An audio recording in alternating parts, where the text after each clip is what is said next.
Assalamualaikum warahmatullahi wabarakatuh. Alhamdulillahirrabbilalamin. Allahumma sholli ala Muhammad wa ala ali Sayyidina Muhammad. Pemirsa, bersua kembali dalam Indarwanto Hikmatologi, serial mengajak diri kita masing-masing berpikir dengan kelembut cerdasan hati nurani berdasar kitab suci, agama, dan kepercayaan yang kita yakini. Kali ini kita kembali ke Universitas Brawijaya Keren. Masuk pada yang ketiga ini, kita berbicara tentang kreatif fokus kita. Ada apa dengan kreatif? Sehingga saudara-saudara kami di manajemen mata kuliah kepribadian menempatkan kreatif tidak sekedar sebagai jargon, namun benar-benar harus mampu membekali mahasiswa pada tingkat paling fundamental, sehingga pada saat akan mengikuti atau sedang mengikuti perkuliahan materi di luar kepribadian, maka seorang mahasiswa Universitas Brawijaya Malang tetap memiliki kreativitas. Kreativitas adalah daya optimal nalar yang dimulai dari kolbu, menyeruak ke otak, kemudian membuahkan gagasan, rancangan, rencana strategis, rencana, dan program.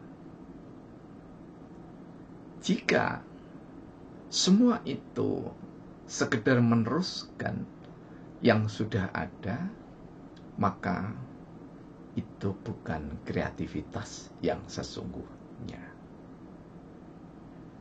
Karena itu, ketika pembelajar, yakni mahasiswa yang dididik dan diajar oleh para dosen-dosen yang hebat, yang istimewa,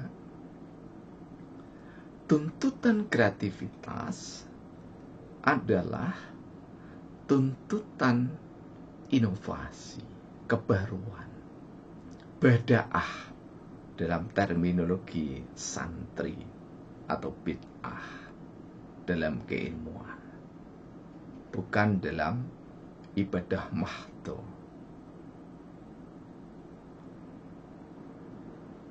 Perkembangan, pertumbuhan ilmu di dalam Islam senantiasa yang terdepan adalah kreativitas. Ketika kita berada di bulan Rabiul Awal, Maulid Rasulullah Muhammad SAW, maka salah satu hal yang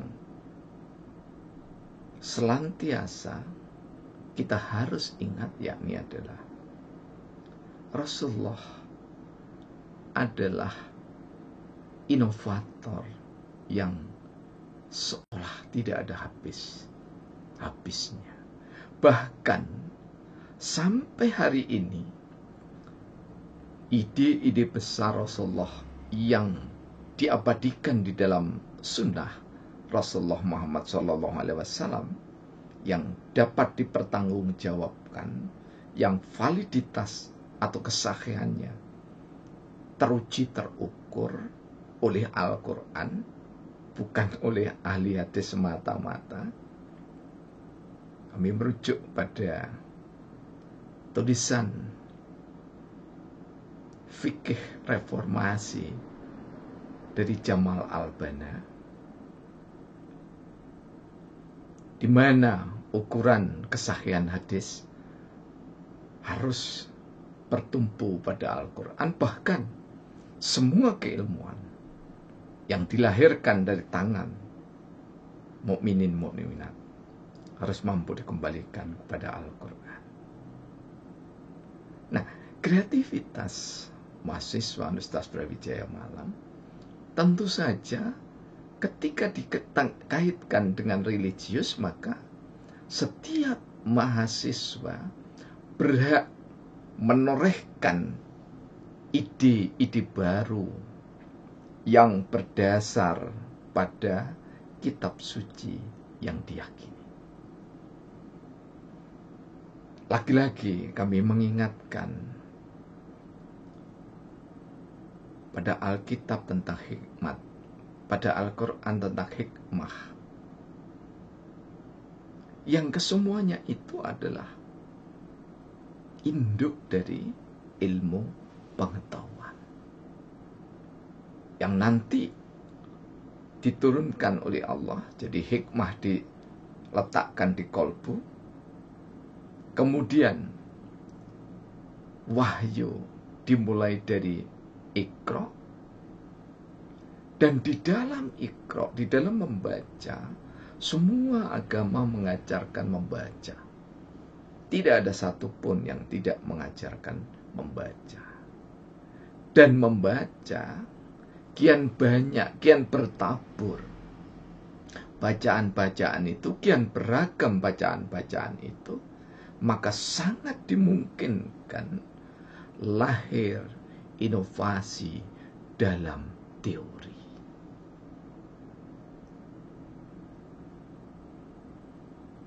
Jadi, bagi para dosen tentu harus juga kita ingat bahwa tulisan-tulisan Plato yang ada di belakang kami ini, ya, itu tidak ada satupun catatan kakinya. Apa maknanya? Plato melalui tulisan-tulisan yang dihasilkan oleh para murid-muridnya, berdialog dengan murid-muridnya, kemudian menjadi rujukan para ilmuwan. Apa hanya Plato yang berhak menulis secara merdeka tanpa sekat-sekat? Kalau toh ada sekat, maka sekatnya itu adalah etika, etis. Dan kita bersyukur etika ilmu pengetahuan itu ditulis dengan sangat rapi oleh sang legendaris Imam Az-Zarnuji di dalam Ta'limul Muta'alim. Pentingnya adab, etika sebelum ke jenjang ilmu. Menjadi penting etika itu di depan, seperti ketika kita menyaksikan anak-anak PAUD, anak-anak TK, SD terutama. Di 3 jenjang ini, satu jenjang taman bermain, kemudian yang satu jenjang masuk pada sekolah dasar yang paling dasar. Pertama kali sebelum masuk ke dalam kelas, guru tidak mengajar, tetapi guru mendidik. Mendidik adab, mendidik tata krama. Bahkan semasa kami Dewan Sekolah sebelumnya BP3, kami selalu menyaksikan bahwa guru, kepala sekolah datang lebih dulu, kemudian menunggu seluruh murid-muridnya untuk berjabat tangan, mengucapkan salam. Ini adalah pendidikan. Masuk di kelas, masih diajari lagi dengan berdoa. Inilah pendidikan. Rapi pakaiannya, seluruhnya rapi. Adalah pendidikan, pertalian dengan adab, pertalian dengan etis. Karena betapapun kreatif seseorang, tanpa etika untuk peradaban negeri-negeri yang ada di timur ini, tidak ada gunanya. Karena ketika etika sudah ada kuat di dalam dada, maka tutur kata bisa teratur, perilaku bisa bermutu. Ketika menulis bisa halus terbaca dalam setiap baris. Ketika menyampaikan gagasan atau menjawab pertanyaan, tertata sesuai dengan kebaguan bahasa Indonesia. Bagi mahasiswa ini harus tetap ada pada dirinya. Tidak berarti mahasiswa meninggalkan adab sopan santun dalam menempuh ilmu. Tetapi yang ada di garda depan adalah guru atau dosen-dosennya. Kreativitas tidak boleh dibatasi harus S3. Karena pengalaman kami sekolah senantiasa guru-guru besar membatasi. Nanti kalau membangun teori, tunggu saat S3. Padahal Plato, Aristoteles, Thales, yang biasanya kita kutip, tidak pernah mengikuti jenjang-jenjang strata sedemikian rupa. Bahkan kalau di dalam Islam, karya Imam Syafi'i atau Hujatul Islam yang legendaris juga, Ihya Ulumuddin, tidak melalui tahapan-tahapan strata. Jadi jangan sampai strata tata laksana dalam penjenjangan membonsai kreativitas mahasiswa. Karena kita kemarin bisa menyaksikan anak kecil seusia SD meruda paksa sosial media, WhatsApp, dan yang lainnya. Dia tidak perlu dokter teknik elektro, tapi sudah bisa membombardir sosial media hingga mengalami stagnasi, kurang lebih jungkir balik sekitar 1-3 hari. Hal ini membuktikan bahwa di dalam institusi perguruan tinggi menjadi niscaya, biarkanlah anak-anak didik vokasi strata 1, apalagi strata 2 dan 3. Biarkan merenda dengan kemerdekaan yang bertanggung jawab untuk berinovasi.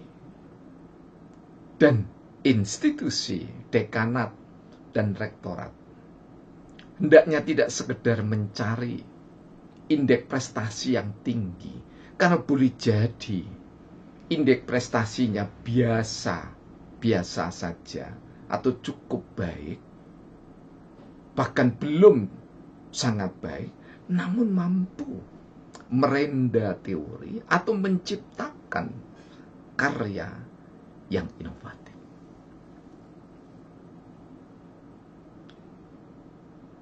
S3 bersibuk. Apa inovasinya?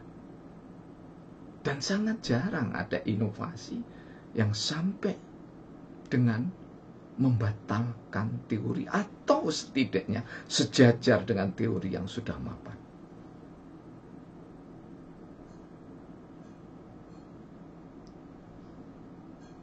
Pemirsa tercinta, kreativitas sepanjang dalam nalar logika kewajaran dan di dunia kita bisa dibuktikan, di dunia intelektualitas dapat dibuktikan, maka mengapa tidak?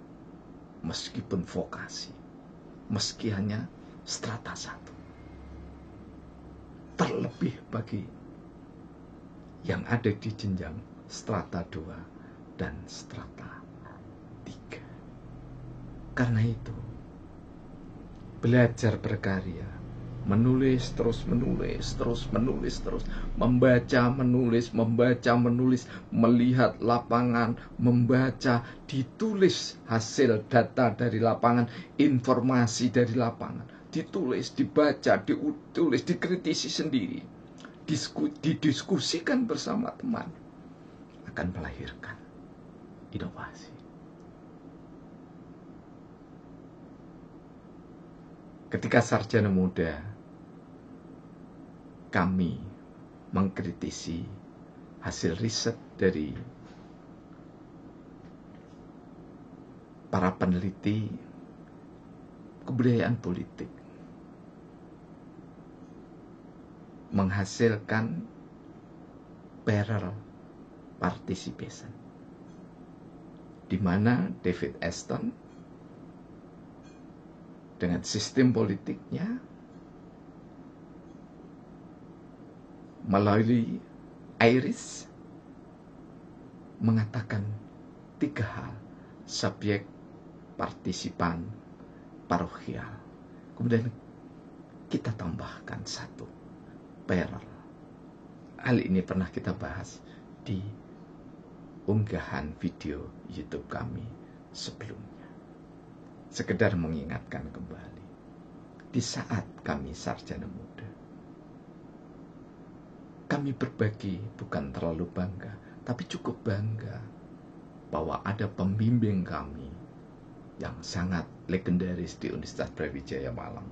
Yakni adalah, terakhir beliau adalah Profesor Dr. Andes Haji Solihin Abdul Wahab, ME, PhD. Beliau adalah salah satu dari pembimbing kami sejak sarjana muda, kemudian sampai masuk di strata 3. Mudah-mudahan beliau almarhum yang sudah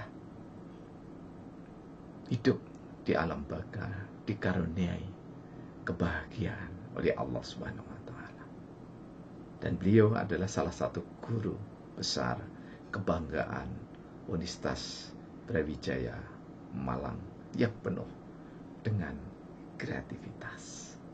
Terima kasih telah menyimak. Billahi taufiq wal hidayah. Wassalamualaikum warahmatullahi wabarakatuh.